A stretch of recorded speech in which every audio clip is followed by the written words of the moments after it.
great nation does not hide its history. It faces its flaws and corrects them.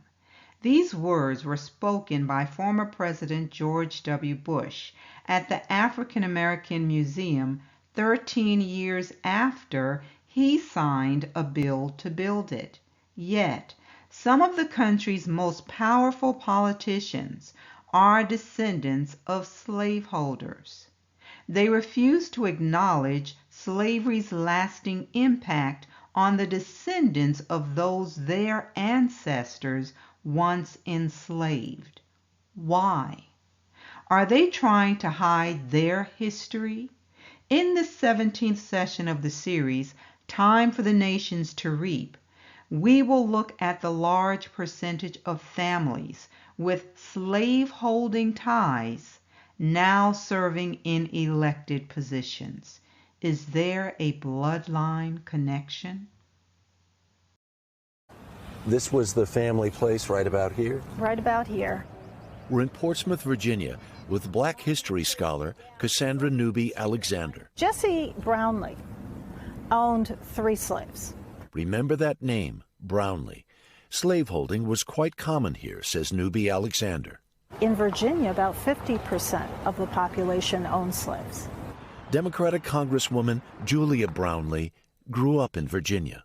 The only African-American Black individuals that I knew were the women that worked in my house, who would clean and iron and cook some.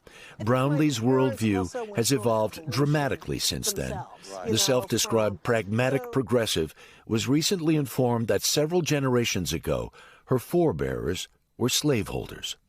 On the one hand, I wasn't too surprised. On the other hand, when they said your great-great-grandfather had 2 slaves and a child slave, that really hit me really hard. It hit me very, very hard. Through public documents and family records, a Reuters examination discovered at least 100 members of the last sitting Congress had direct family ancestors who were slaveholders. More than a quarter of Republicans, 8% Democrats. So too, every living American president except Donald Trump. When you learned that, did it surprise you? Not at all. Power is something that's often inherited, and so is privilege. And those who owned enslaved people were privileged people. Not privileged, the enslaved. Congressman Gregory Meeks has sought his family's past for years. Records are sparse or non-existent.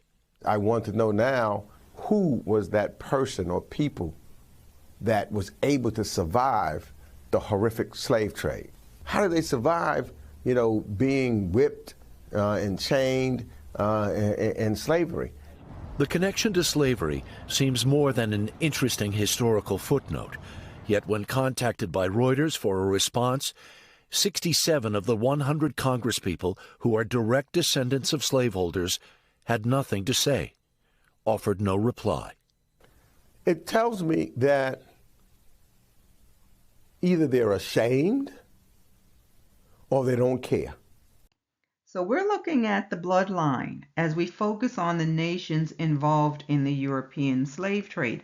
Are they different people or the same people? This information from Statista says the countries most active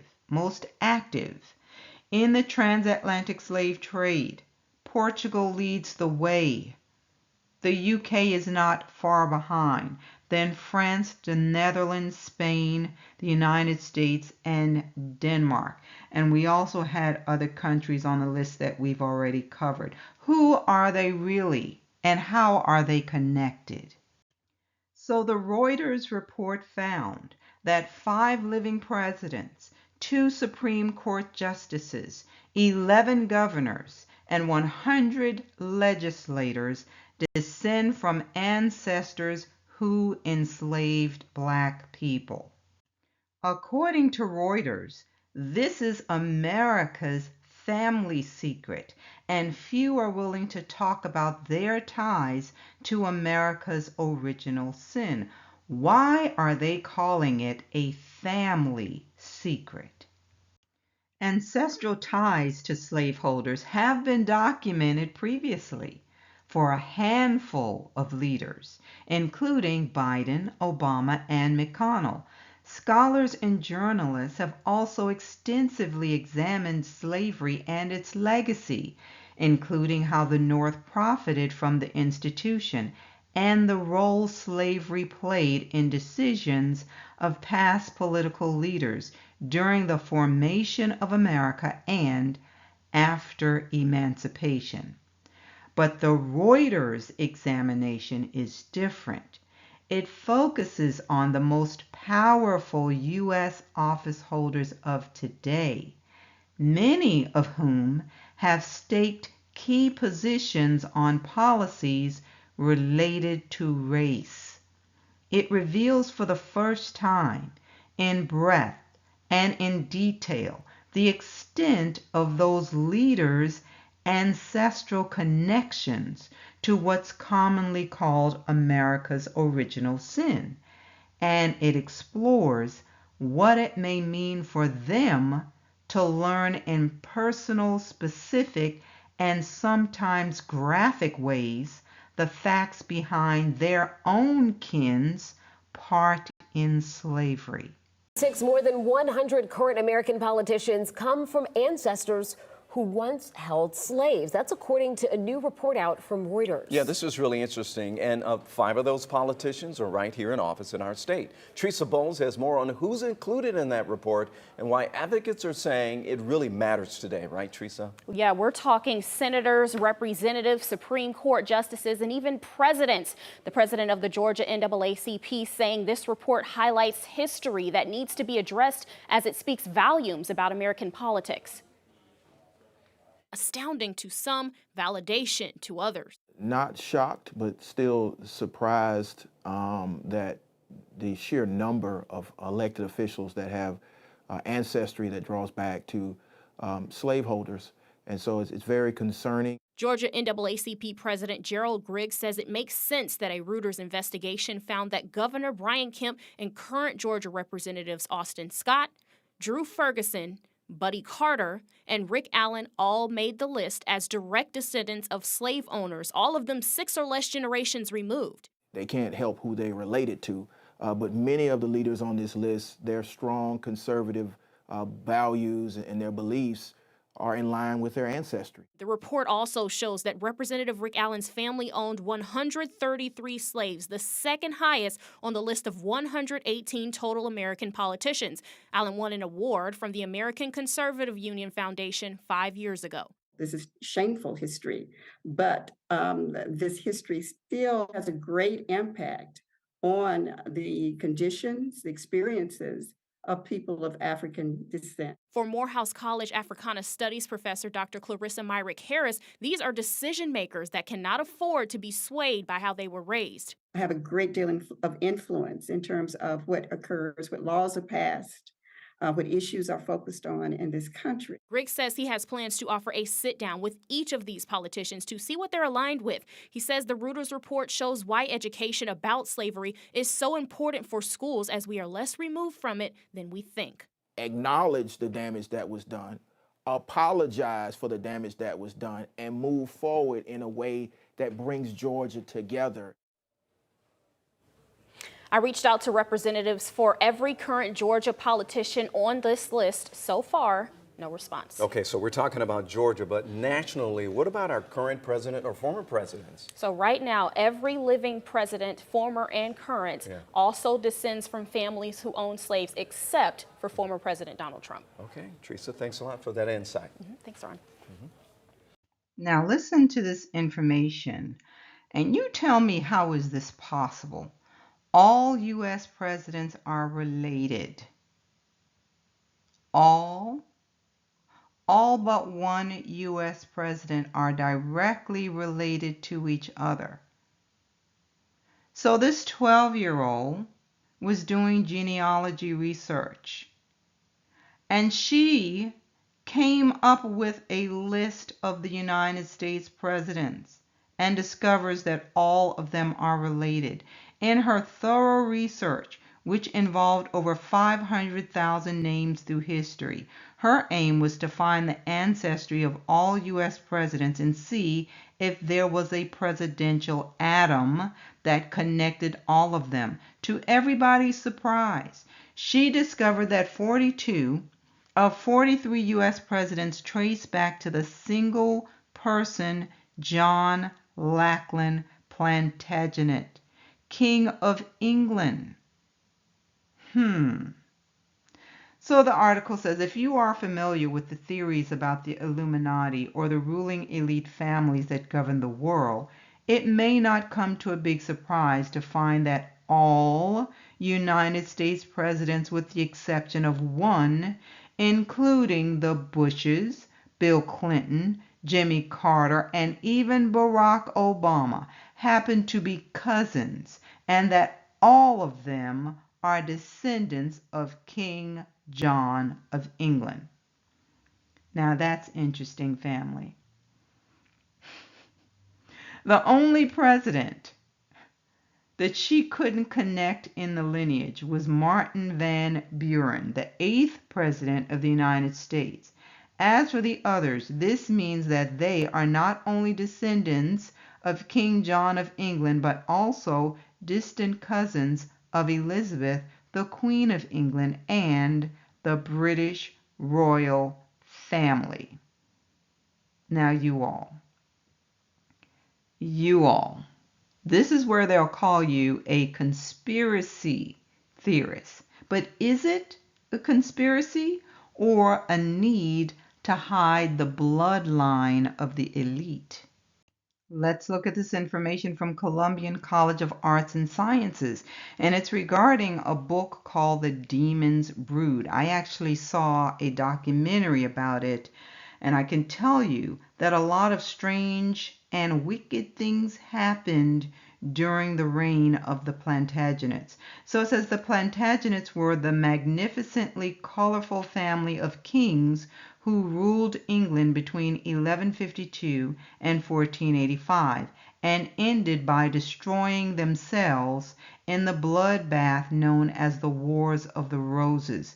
Their odd name means broom plant, derived from an ancestor's habit of wearing a sprig in his hat as a badge, so they say. But just why, you may ask, should any American care to read about these foreign rulers of long ago? The answer is, of course, that they belong as much to the American heritage as they do to the English. Countless Americans have forebears who came from England, so that there is more English DNA here than any other, including Native American. And these forebears brought a lot of their ancient inheritance with them. Nobody can deny that not only the language of Americans, but their law was shaped during the Plantagenet period. Magna Carta from King John's reign is no less of a milestone here in the evolution of human rights than it is in England, and a copy is kept in Washington. Let's listen to this from House of Names. It's talking about the Plantagenet history, family crest, and coat of arms. The name Plantagenet was brought to England in the great wave of migration following the Norman conquest of 1066.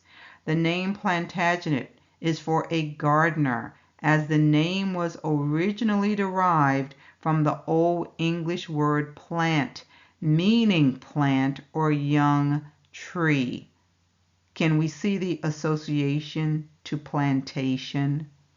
It says the surname Plantagenet was first found in London, where they held a family seat, being descended from Fulk, the Count of Anjou, whose descendants were exemplified by the Emperor Henry V of Germany. Geoffrey Plantagenet, Count of Anjou, was the father of Henry II of England. Henry ascended the English throne and thus began the Plantagenet dynasty. He bore the 3 royal lines, which continued until the time of Edward III, who added a crest of another lion. So let's talk about America's family secret. We want to look at the bloodline of the enslavers in this nation. Let's take a look at this article from people.com entitled, New Database Reveals All the U.S. Congressmen Who Owned Slaves, including those seen as progressive. So the Washington Post has chronicled 1,715 former members of Congress who were slave owners at some point in their lives. It says a new Washington Post database detailing all of the members of Congress who were slave owners offers insight into how history has at times celebrated those who owned other humans as property, some of whom served as recently as the 20th century. So this article is going to tell us that slavery was deeply rooted among the wealthy families, and they were most likely to send someone to Washington. It says one lawmaker, Representative John T.H. Worthington, was listed as being the enslaver of 29 people in the 1840 census while he was representing the Baltimore area of the House, the Post reports. Worthington at one point sold his own enslaved daughter to a man looking for a slave to bear his children. The price was $1,800. Do we even want to ask why this man was looking for a slave to bear his children? Let's keep going. It says Senator Rufus King, for instance, is noted as an anti-slavery activist in the country's early history. Yet in 1810, the Post reports King himself owned a slave. Even after Reconstruction, people who had previously been slaveholders continued to serve in Congress, sometimes well into the 20th century. Suffragist Rebecca Latimer Felton, the Post database notes, was the first woman to ever serve in the Senate when she was appointed to fill a vacancy in Georgia in 1922. Felton, then 87, was a former slaveholder. And hopefully we are aware that women were slave owners as well. We'll look at some information about that in a minute. It says America's history of slavery has increasingly led activists to call for reparations for Black Americans. These advocates say that the institution of slavery has led to inequality that persists to this day, pointing to studies like one by the research group Brookings Institute, which said in a 2020 briefing that the average white family holds about 10 times the wealth, 10 times the wealth, you all, as the average Black family today. Have you ever wondered why there has never been a push for reparations from this former president? Listen to this from Atlanta Black Star. America has compensated other groups, but Obama opposes reparations for Black people. Why? Good question. Listen to how Mitch McConnell responded when he was asked about his ancestors' role as slave owners. He said, I find myself once again in the same position as President Obama. We both opposed reparations, and we both are the descendants of slave owners. Is it now making sense to you why so many of those in important decision-making positions are descended from those who enslaved our ancestors? Why can't they seem to acknowledge the damage that was done to the people they enslaved? Is it because they are all connected to the same bloodline? Now let's circle back to the point about female slave owners. This comes from History.com. The title is The Massive Overlooked Role of Female Slave Owners. It's estimated that 40% of slave owners may have been white women. So it says most Americans know that George Washington owned enslaved people at his Mount Vernon home, but fewer probably know that it was his wife Martha who dramatically increased the enslaved population there. When they wed in 1759, George may have owned around 18 people. Martha, one of the richest women in Virginia, owned 84. The high number of people Martha Washington owned is unusual, but the fact that she owned them is not. Stephanie E. Jones Rogers, a history professor at the University of California, Berkeley, is compiling data on just how many white women owned slaves in the U.S. and in the parts of the 1850 and 1860 census data she's studied so far. White women make up about 40% of all slave owners. That's pretty significant, you all. So the author of this book, They Were Her Property, White Women as Slave Owners in the American South, says slaveholding parents typically gave their daughters more enslaved people than land. She says what this means is that their very identities as white Southern women are tied to the actual or the possible ownership of other people. She says white women were active and violent participants in the slave market. They bought, sold, managed, and sought the return of enslaved people in whom they had a vested economic interest.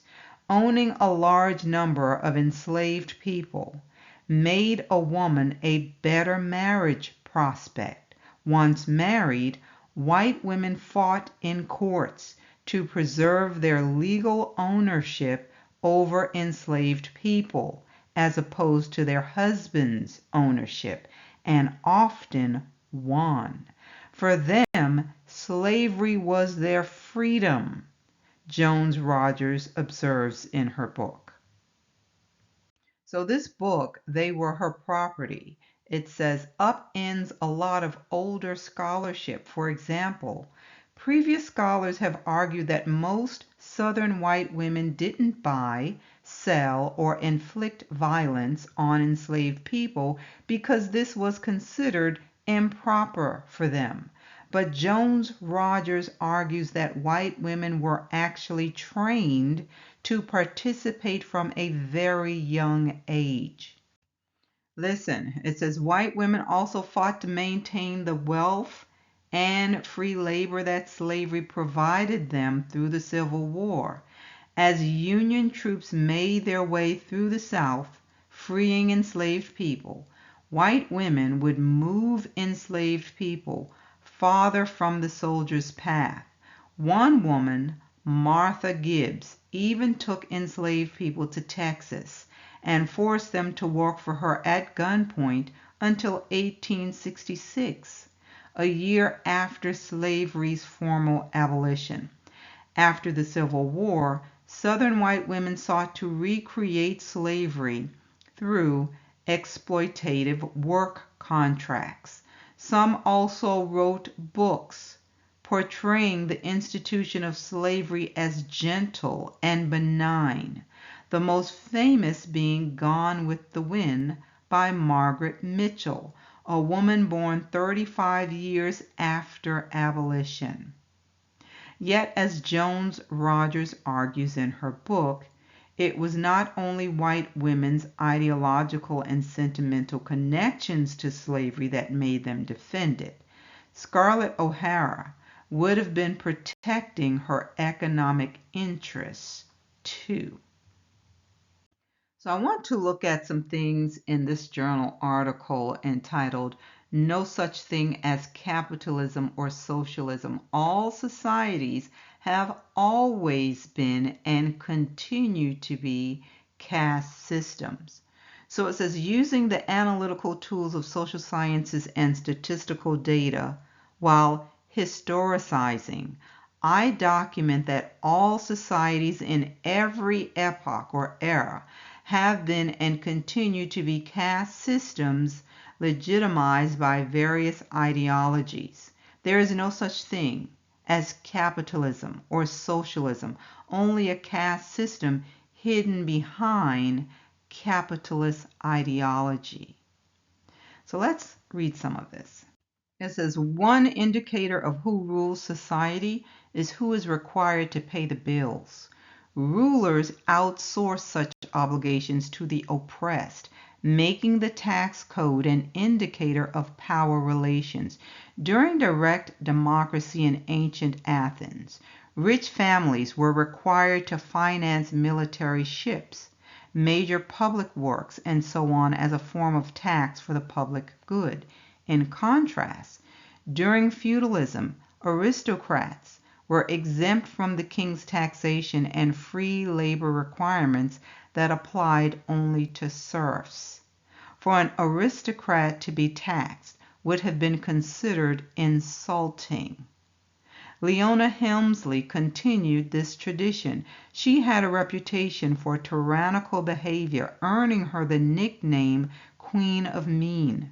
Because of the brazen nature and public awareness of her tax evasion, she was symbolically prosecuted. During her trial, a former housekeeper testified that she had heard Helmsley say, "We don't pay taxes, only the little people pay taxes."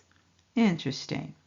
It says, as if minuscule taxation was not enough, elites evaded altogether through illegal means, typically offshore tax havens. Continuing, it says historical groups of nobles acting as the ruling caste, headed by either a sovereign or an oligarchy, abound. There are also numerous times when the clergy have acted as the ruling caste, ranging from the medieval papal states to contemporary Iran. Historical examples of military dictatorships similarly abound. It says caste systems are composed of three generic groups: ruling, noble, and oppressed.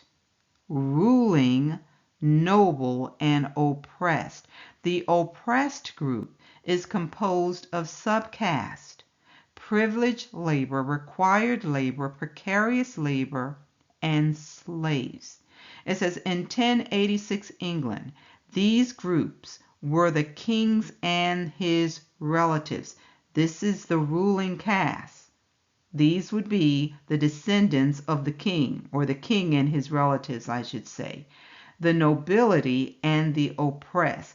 Now listen, it says, in reality, the holdings of feudal elites have been transferred to their modern day descendants. So the same people who had all the money still control the money. Still control the money. It says more than a third of Britain's land is still in the hands of a tiny group of aristocrats. According to the most extensive ownership survey in nearly 140 years, in a shock to those who believed the landed gentry were a dying breed, blue-blooded owners still control vast swaths of the country within their inherited estates. I hope you all caught that. The top 10 individual biggest owners control a staggering total of more than 1 million acres between them. So the figures have been uncovered by the Who Owns Britain report by Country Life magazine, and this is thought to be the most extensive survey of its type undertaken since 1872. It goes on to talk about the ruling caste. It says the postmodern ruling caste in the United States is in actuality an oligarchy, numbering between 20 to 400 people. The true kings, though, are the 20 wealthiest people, about the same number that ruled in feudal England of 1086.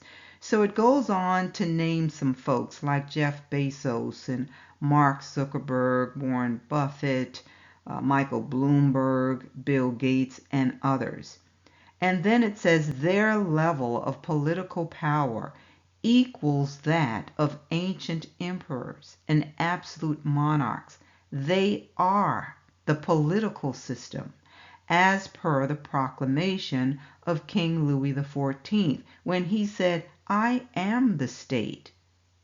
So according to one well-publicized study, multivariate analysis indicates that economic elites and organized groups representing business interests have substantial independent impacts on U.S. government policy, while average citizens and mass-based interest groups have little or no independent influence. So you wonder why certain agendas move forward, like sending billions to certain nations with little regard for what's going on in America. They are supporting their own interests. This is the shadow government that so many make reference to. So how did it all begin? Well, if you listened to the last session, you will remember that Great Britain brought slavery to America. This American dream was a continuation of what was going on in their mother country. Let's look at this article from virginiahistory.org, and it's entitled 1623 to 1763, Virginia and the Planter Class. It says Governor William Berkeley set out to imitate the society of inequality of wealth. They already knew it was an inequality of wealth. And education that he knew in England. By the late 1660s, he had succeeded in creating a small governing elite. Berkeley recruited from England both younger sons with no inheritance and supporters of the king who were fleeing a civil war. He promoted them to lucrative offices and granted them large estates. They established an upper class made up of powerful families that became dynasties. They utilized slave labor to cultivate tobacco. Until after the American Revolution, they in effect ruled Virginia. It says the middle and lower class families, the vast majority of the population, have been long forgotten. So where did they get their marching orders? It came from the monarch of their homeland. Its sovereignty, Great Britain's sovereignty, extended to this nation. They didn't establish a new monarch here, and that's why some say America is really a corporation, not a sovereign nation. Let's look at this information from Cambridge University Press. It's entitled, "Is the U.S. Government a Corporation? The Corporate Origins of Modern Constitutionalism." It says the U.S. Constitution is best understood not as a social contract, but as a popularly issued corporate charter. The earliest American colonies were literal corporations of the crown, and like all corporations, were ruled by limited governments established by their charters. From this, Americans derived their understanding of what a constitution is, the written charter of a sovereign that ordains and limits a government. The key Federalist innovation was to substitute the people for the king as the chartering sovereign. This effectively transferred the governance technology of the corporation to the civil government, including the practice of delegating authority via a written charter, charter amendment, and judicial review. Federalists use these corporate practices to frame a government that united seeming irreconcilables, a government energetic yet limited, Republican yet mixed, popular yet anti-populist, yielding a corporate solution to the problem of arbitrary rule. Leading founders considered this new government a literal chartered corporation of the people. Now, if you are paying attention at all to what's happening in this nation, you know full well that the so-called people are not ruling this nation. Millions are being sent to fight wars that the people never agreed to. Who's really in charge here?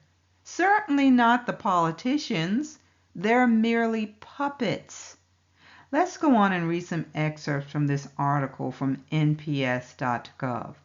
It's talking about the rise of the colonial plantation system. Now keep that word plantation in mind and think of Plantagenet. Let's keep going. In 1606, King James I created the Virginia Company of London. Its goal was to establish colonies in the New World. As a joint stock company, it sold shares to raise money. Jamestown was the first successful colony. Surviving in a new environment was hard. Severe drought had stressed food supplies for everyone. So it says the winter of 1609 to 1610 is known as the starving time. Food shortages, weak leadership, and attacks by the Powhatan killed 2 out of every 3 colonists. Those that survived struggled with diseases like dysentery and typhoid. It says it became hard to recruit settlers to go to the Virginia Company. So instead of offering shares, listen, the Virginia Company of London offered land. Any adult male who could pay their own way to Virginia was promised 50 acres of land. They were given the land of the native people. They also encouraged new investors to assemble a group of settlers and start a plantation away from Jamestown. These settlements, called hundreds, were allowed more self-government. They were controlled by the Virginia Company's chief manager in Jamestown. They were meant to support 100 heads of households. So listen. It says, establishing a colony was not the only goal of the Virginia Company of London. It also wanted to make money.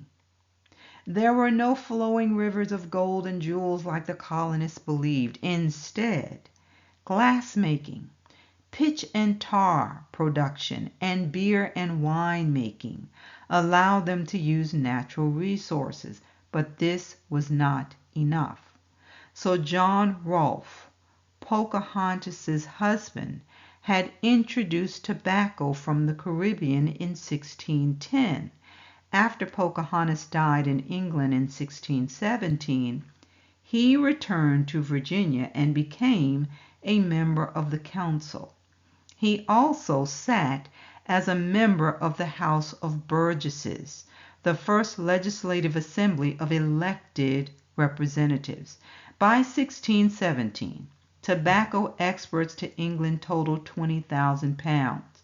In 1619, the General Assembly began requiring tobacco inspections and mandating the creation of port towns and warehouses. These requirements helped major settlements like Norfolk, Alexandria, and Richmond to develop by the end of the century. By 1620, exports had risen to 50,000 pounds. In 1624, the Virginia Company of London declared bankruptcy and royal control was established. Well, how could they establish royal control? That had to come from the crown. So it says a governor and assembly appointed by the king would rule the colony until 1776. So listen to how colonies and corporate is being defined. It says the British colonies of North America were founded as either corporate colonies or as proprietary colonies. Corporate colonies had a charter that the English monarch granted to stakeholders, but they were essentially governed by the monarch. King James I granted corporate charters for the settlement of Virginia and Massachusetts. The charter stipulated that the king appoint the colonial governor who arrived in America with a royal commission and a set of instructions from the British Board of Trade.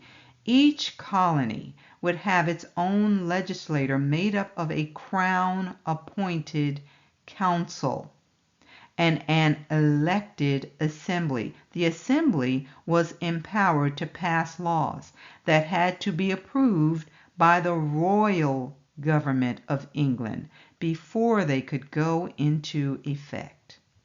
Now, this information is very important because it's important to know what is at the root of a thing. So now let's listen to what it says about human labor. It says life in the New World was hard for the immigrants.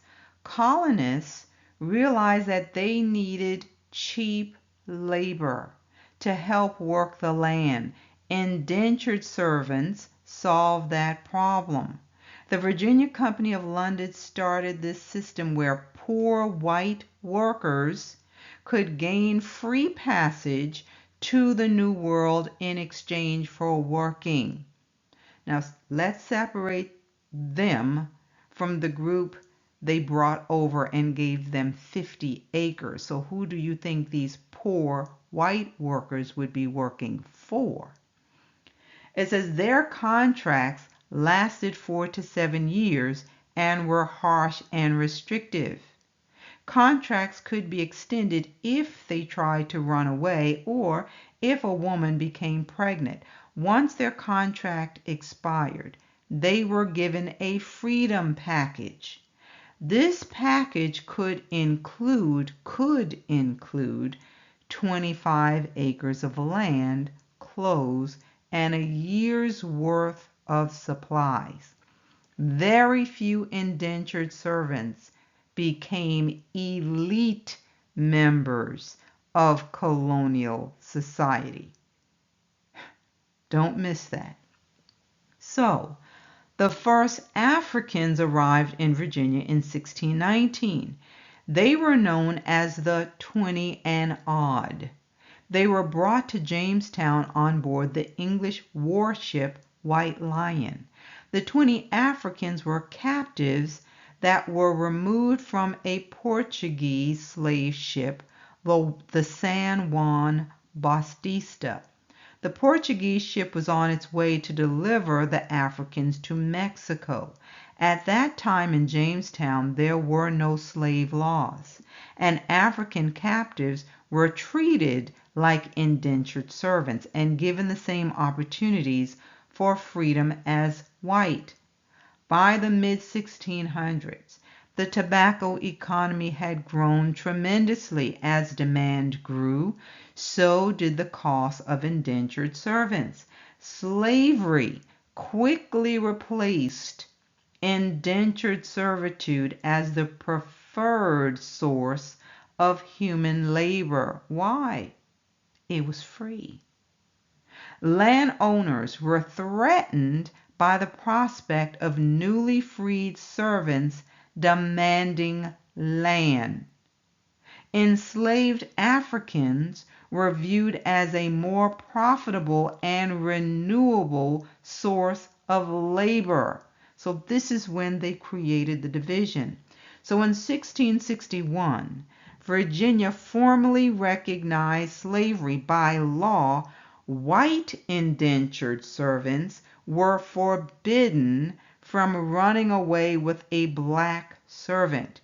In 1662, Virginia passed a law that stated children would be free or bonded based on the status of the mother.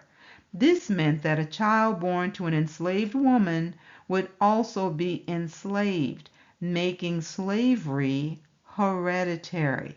By 1705, the Virginia General Assembly declared that all those not born into Christianity in their native land would be enslaved for life.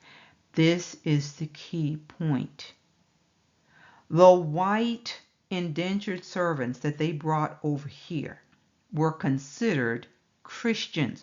Back then, Christianity meant white Europeans, Protestants.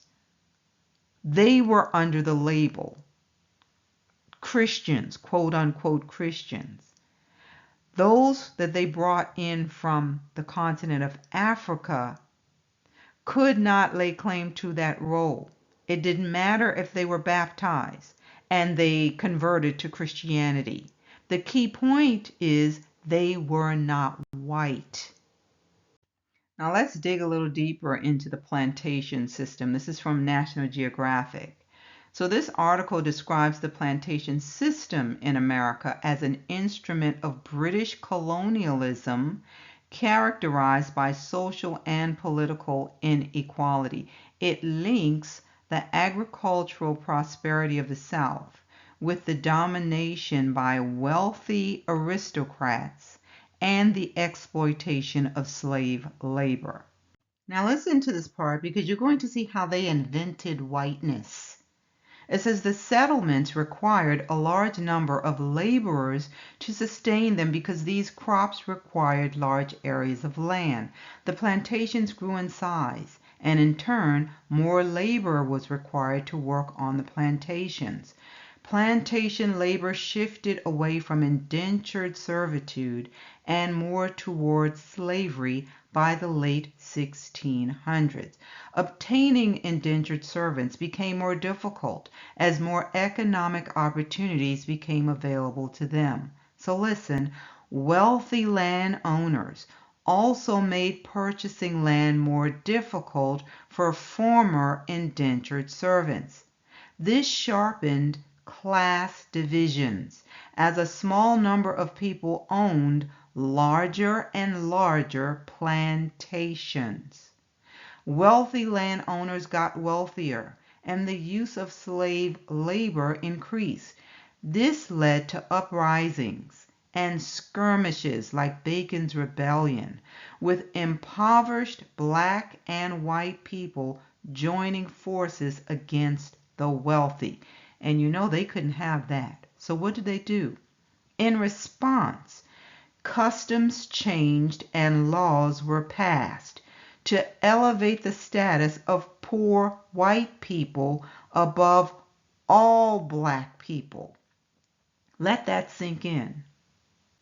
This new class acted as a buffer to protect the wealthy, and black people in the British American colonies were further oppressed.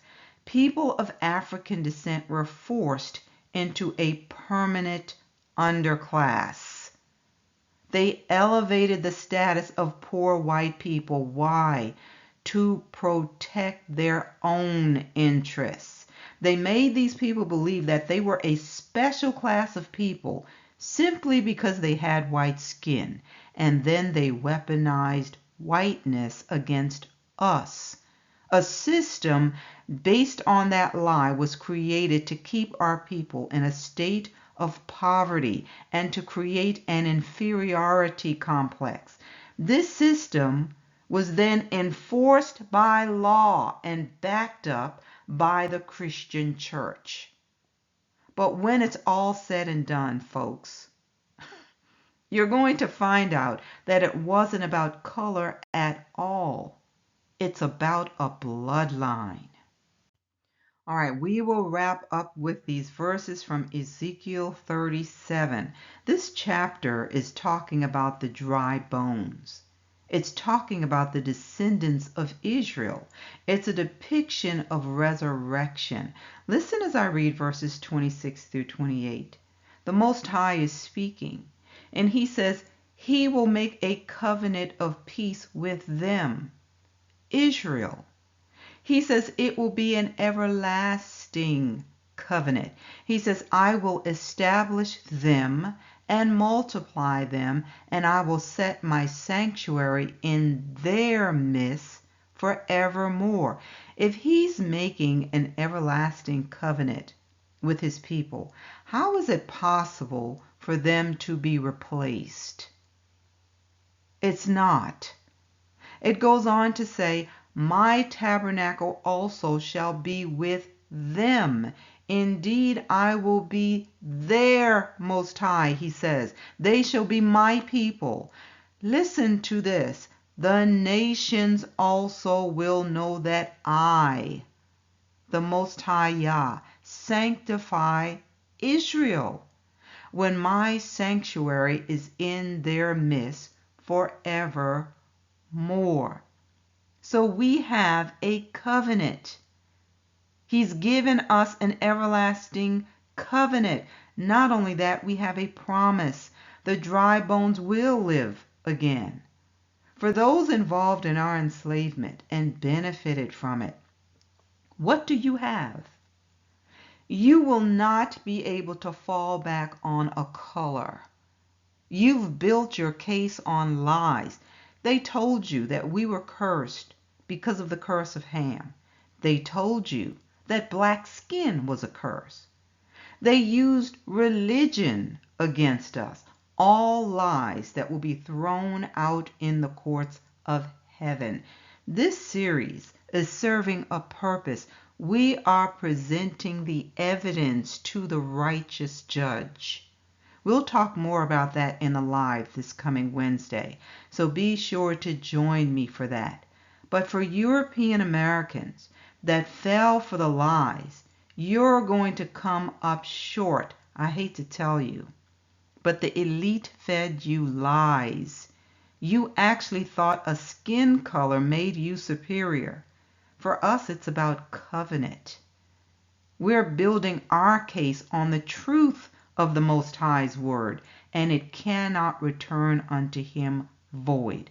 So again, join me on the live for more on that. But if this message has been a blessing to you, please remember to hit the like, share it, and we normally upload on Sundays at 8:30 a.m. You're also welcome to subscribe if you have not already done so. Until next time, be blessed, family.